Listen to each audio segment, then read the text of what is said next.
Na-realize ko nakita ko yung joy, yung importance ng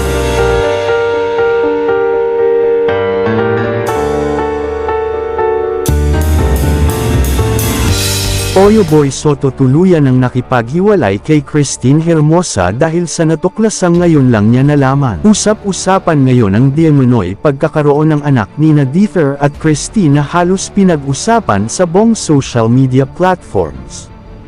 Di naman mapigilan ng kasalukuyang husband ni Christine na si Oyo Boy ang maglabas ng hinanakit kaugnay sa mga nalaman.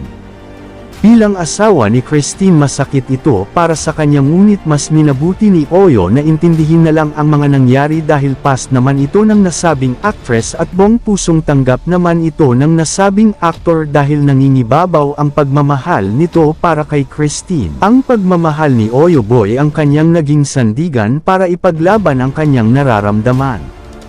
Hindi lang talaga maiiwasan na masaktan si Oyo sa mga nalaman, ngunit para sa kanya ang lahat ng ito ay isang pagsubok lamang upang sukatin ang kanilang pagsasama at pagmamahal na itinadhana para sa kanilang pamilya na binuo ng mahabang panahon.